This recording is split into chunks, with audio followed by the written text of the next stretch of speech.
ये टीवी उधर जा रहा है, अभी क्लास ले लेते हैं फिर देखो जो पास होने के लिए आपका परसेंटेज होता है ना, देखो आपका एक पेपर तो होता है 40 मार्क्स का, जो होता है PT1 और PT2, ये दोनों होते हैं 40 मार्क्स के, ठीक है। एक आपका हाफ ईयरली होता है जो होता है 60 मार्क्स का, है ना। और एनुअल कितने का होता है? 100 का कहाँ होता है? 80 का होता है, 85 होता है। तो कैसे बना? ये तो बनेगा ही नहीं 100। चलो जो भी है, 80 का होता है, कई बार 60 का भी हो जाता है, कई बार 80 का भी होता है। यहाँ देखो हर किसी का 1/3 चाहिए होता है पास होने के लिए। 35 नहीं, यहाँ देखो 1/3। तो 40 का जब हम 1/3 निकालते हैं तो 13 3 जा कितना होता है? 39, यानी 40 तो पूरा नहीं होता है ना, तो 13 से ज़्यादा चाहिए होता है। तो हम मान लेते हैं 13.5 लगभग, कितना मान लेते हैं? 13.5। तो 13.5 अगर आ जाते हैं तो उसी को 14 कर देते हैं और आपको पास मान देते हैं, क्योंकि 13 3 जा तो 39 ही बनेगा ना, 40 के आसपास होना चाहिए। तो 13 में आप पास नहीं होते, ठीक हो गया। इसमें आप पास हो जाते हैं 20 में, और 80 में कितने में पास होंगे? 80 में से कितने में पास होंगे बताओ जल्दी? 33? 100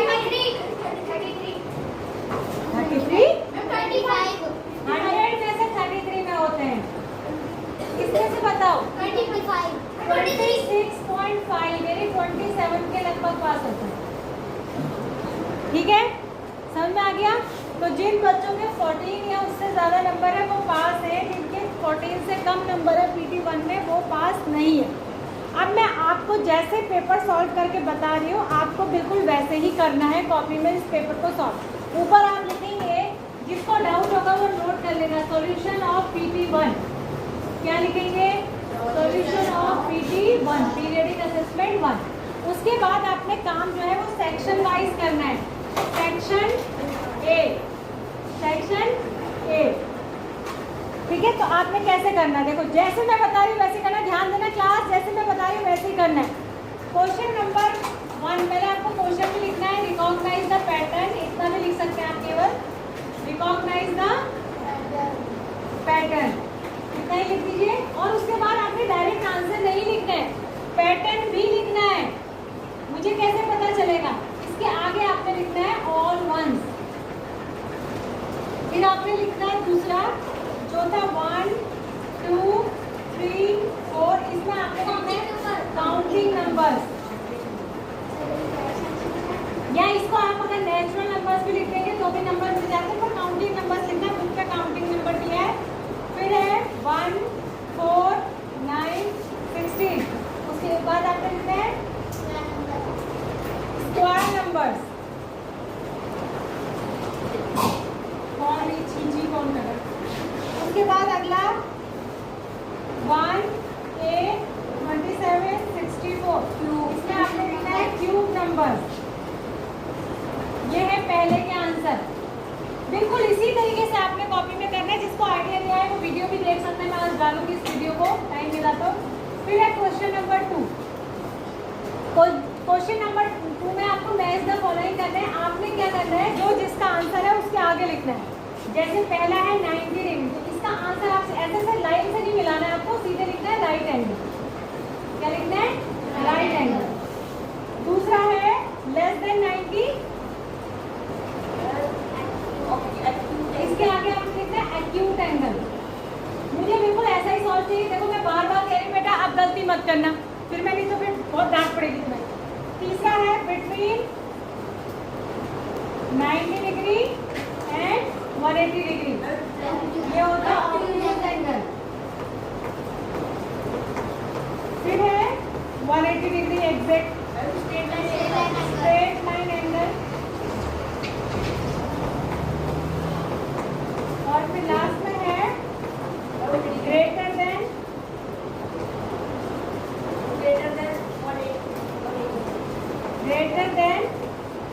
180 degree and less than 360 degree. इसके आगे लिखना है रिफ्लेक्स एंगल।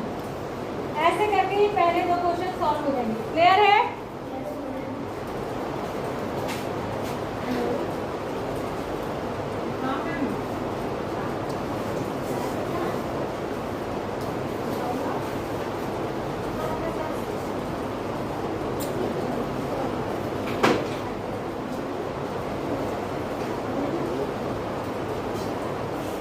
डाल लीजिए। ठीक है, समझ में आ गया।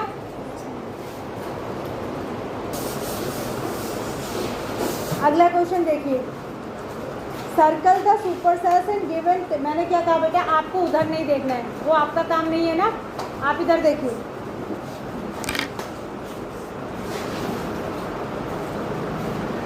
इसमें क्या करना था, आपको सुपर सेल्स को सर्कल करना था। ठीक है, ये मैंने एक क्वेश्चन नंबर 3 बता रही है। यहाँ देखो, आपको एक ऐसे बार दिया था। Yes ma'am. इसमें मैंने 1 2 3 4 5 6 नंबर लिखे थे। सबसे पहले लिखा था 260, फिर 120, फिर 550।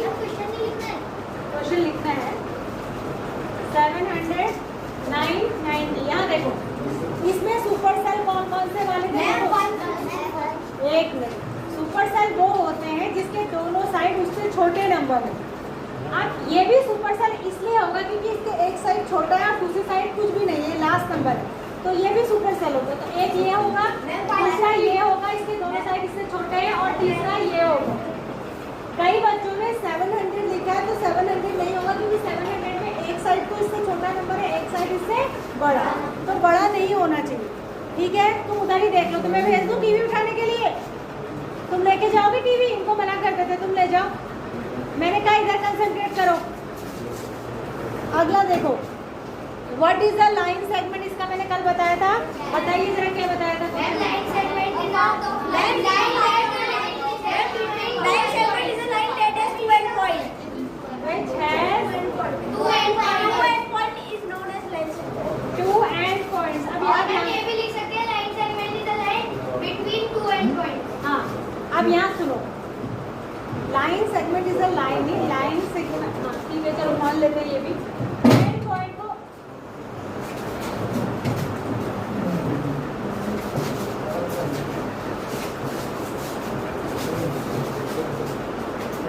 ये आप वहीं लगा रहेगा भैया, यहाँ लगेगा दोबारा, वही रहेगा।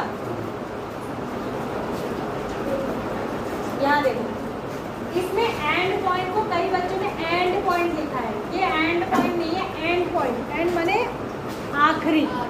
ठीक है, एंड पॉइंट जिसमें 2 एंड पॉइंट्स होंगे ना, ये देखो, इसको बोलते हैं लाइन सेगमेंट। ठीक है, और जो लाइन होती है ना, लाइन ऐसे बनाते हैं, लाइन में एंड पॉइंट नहीं दिखाते, लाइन में दोनों साइड एरो दिखाते हैं, लाइन को दोनों साइड एक्सटेंड किया जा सकता है। पर लाइन सेगमेंट जो होते हैं, लाइन सेगमेंट जो होते हैं वो फिक्स लंबाई की लाइन होती है। जैसे अगर मैंने आपको बोल दिया कि 4 सेंटीमीटर की लाइन ड्रॉ करो, तो वो लाइन सेगमेंट हुआ। ठीक है, क्योंकि 4 सेंटीमीटर की बोला है तो 4 सेंटीमीटर ही ड्रॉ करना, आप अपने मन से थोड़ी ना उसको इधर उधर एक्सटेंड कर सकते हैं। बात समझ आई? अगला, उसके बाद है ये क्वेश्चन, तो सारे ही बच्चों ने मैक्सिमम गलत किया था, एक दो को छोड़ के। सेक्शन बी है, what right first 3 triangular number. ये मैक्सिमम बच्चों ने गलत किया था। सेक्शन बी का क्वेश्चन नंबर 5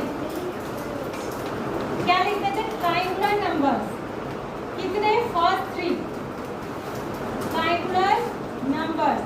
ट्रायंगुलर नंबर्स वो होते हैं जिनको हम ट्रायंगल में अरेंज कर सकते हैं। तो सबसे पहले 1 आता है, इसमें 3 आता है, फिर 6 आता है, 10 आता है, इस तरीके से आते हैं। ठीक है, और इनको कैसे अरेंज करना है वो भी देखो। जैसे आपकी बुक में ये डॉट लगा के बनाए हुए हैं, जैसे अगर मैं एक को कहूँगी तो देखो, एक मैंने डॉट बनाया तो इसको ट्रायंगल के फॉर्म में दिखा सकते हैं। और जब मैं 3 डॉट बनाऊंगी 1 2 3, इनको भी ट्रायंगल की फॉर्म में दिखा सकते हैं। जब मैं 6 डॉट बनाऊंगी 1 2 3 4 5 6, इनको भी ट्रायंगल की फॉर्म में दिखा सकते हैं। तो जिनको ट्रायंगल की फॉर्म में अरेंज कर सकते हैं उनको कहते हैं ट्रायंगुलर नंबर। ठीक है, तो आपको लिखने थे पहले वाले 3 1, 3, 6, और आपने पता नहीं क्या क्या लिख दिया, किसी ने लिखा है 1 4 9 4 9 तो स्क्वायर नंबर है ना, ये ट्रायंगुलर नंबर नहीं होती। 1 तो होता है, 1 स्क्वायर नंबर भी होता है, 1 ट्रायंगुलर नंबर भी होता है, तो 1 तो दोनों में आ जाता है, पर ये बाकी के 2 गलत है। बात समझ आ गई? आगे बढ़ जाए। फिर क्वेश्चन नंबर 6 रिपीट था, लाइन सेगमेंट वो मैंने आपको बता ही दिया। क्वेश्चन नंबर 7 है, find the sum of the smallest 5 digit number and greatest 5 एक बार और देख लीजिए। स्मॉलेस्ट 5 डिजिट नंबर क्या होता है? 1 0 0 0 0, जिसमें 4 zeros आएंगे और एक 1 आएगा। और ग्रेटेस्ट 5 डिजिट नंबर ये होता है 99999, ठीक है। इनका सम निकालना था बेटा। आधे बच्चों को तो सम का मतलब ही नहीं पता, सब बच्चों ने डिफरेंस निकाला। सम माने क्या होता है? एडिशन। सम माने क्या होता है? एडिशन। मुझे बाद में क्वेश्चन पेपर देख के ये लगा, जब मैंने तुम्हारी कॉपी चेक करी तो मुझे ये समझ में आया कि बच्चों को सम का मतलब ही समझ नहीं है आधी क्लास को। तो जब कभी ऐसा होता है ना कि आपको कोई वर्ड समझ में नहीं आए, अगर पेपर में आपको कोई वर्ड समझ में नहीं आ रहा है, आपको कन्फ्यूज़न हो रहा है कि इसमें क्या करना है, जैसे सम का मतलब नहीं समझ आएगा बच्चे, तो क्लास में जिन टीचर्स की ड्यूटी होती है उनसे पूछ लो कि मैम सम का मतलब क्या होता है, या सर सम का मतलब क्या होता है, मुझे क्या करना है। आधे बच्चों ने सिर्फ इसी वजह से गलत कर दिया कि उनको समझ ही नहीं आया कि डिफरेंस निकाल दिया, मतलब इसको सब्ट्रैक्ट कर दिया, इसको प्लस करना था, ठीक है ना। अरे समझ गए? क्या आएगा? ठीक है, 1,09,990, ठीक है। उसके बाद अगला क्वेश्चन है, will the cell having the largest number in table always be a super cell? Yes. किसी भी टेबल में जो सबसे बड़ा नंबर होगा वो हमेशा क्या होगा? Super cell. क्योंकि अगर वो किनारे में हो तो भी वो सुपर सेल होगा, और अगर वो बीच में हो तभी भी वो सुपर सेल होगा, क्योंकि वो सबसे बड़ा है तो उसके इस साइड का भी छोटा होगा, इस साइड का भी छोटा होगा। और अगर वो स्टार्टिंग में हो तभी भी वो सुपर सेल होगा, क्योंकि उसके एक साइड कुछ है ही नहीं और दूसरी साइड के नंबर तो उससे सब छोटे ही है, क्योंकि हम ये बोल रहे हैं कि वो सबसे बड़ा है। और अगर स्मॉलेस्ट नंबर होगा, यहाँ देखो स्मॉलेस्ट नंबर जो इस, देखो ये भी एक टेबल है ना, ये एक टेबल है, देखो मैं तुम्हारा थप्पड़ लगा दूंगी, ये एक टेबल है, इसमें स्मॉलेस्ट नंबर ये है, तो ये हमेशा, ये कभी सुपर सेल हो सकता है? पूछ रहे हैं तुम, देखो ये सुपर सेल हो सकता है? इसको यहाँ रखते तब भी ये सुपर सेल नहीं होता, ये यहाँ पे है तब भी सुपर सेल नहीं है, ये इस किनारे में होता तो भी सुपर सेल नहीं होता, क्योंकि ये जब अगर ये सबसे छोटा है तो ना ये अपने इस साइड वाले नंबर से बड़ा होगा ना इस साइड वाले से, क्योंकि ये तो सबसे छोटा है ना। तो इसका आंसर था नो, लेकिन इसमें खाली येस नो नहीं लिखना था। भाई मैंने आपको ये क्वेश्चन 2 नंबर में दिया है तो 2 नंबर में 2 लाइन तो लिखो, हाँ रीज़न, गिव अ रीज़न, ठीक है। रीज़न के साथ बताना था, वाई और वाई नॉट, क्यों और क्यों नहीं पूछा मैंने। अगर होगा, अगर आप यस लिख रहे हैं तो क्यों लिख रहे हैं, अगर नो लिख रहे हैं तो क्यों लिख रहे हैं। उसके बाद है राइट द नंबर नेम्स। इतने इजी मैंने आपको नंबर नेम्स दिए, भाई आपको नहीं आए। पहला था, किसको ये पढ़ना नहीं आ रहा था बताओ? 5 4 0 0 3 7, 3 दिए थे, 3 नंबर के थे, 1 नंबर का 1 था। 1 10 100 1000 10,000 लाख, तो ये हुआ 5 लाख 40,000 एंड 37, 5 लाख 40,000 एंड 37, इसको वर्ड्स में लिखना था, ठीक है। और अगला है 1 1 2 3 4 5 ये, तो देखो 1 10 100 1000 10,000 लाख 10 लाख, 10 लाख भाई 10 लाख हो गया, और आगे तो 5 ही, और कुछ है नहीं, सबसे इजी तो यही था। और अगला था तुम्हारा 5 6 5 6 5, देखो ये था कितना इजी, 5 6 5 6 5, फिर से करेंगे 1 10 100 1000 10,000 56,565, क्लियर है। तो ये 3 थे एक एक नंबर के, ये भी आपने गलत करा, एक बच्चा रब करो उसको, जरा बोर्ड भर दिया। ध्यान दो, 5 पॉइंट्स, पहला लिखना था 5 पॉइंट्स। पॉइंट्स हमेशा सिंगल अल्फाबेट से दिखाते हैं, कॉमा कॉमा लगा, तो ये जिसमें भी डॉट डॉट लगे थे ये सारे पॉइंट्स थे, इनको अकेले अकेले बताना था, यानी ए कॉमा यहाँ था, ये हमारा इसमें प्रिंट नहीं हुआ है, इसमें प्रिंट नहीं हुआ है, ए को चलो छोड़ दो, पर ए था इस लाइन में, ए प्रिंट नहीं हुआ है क्वेश्चन पेपर में, हुआ था?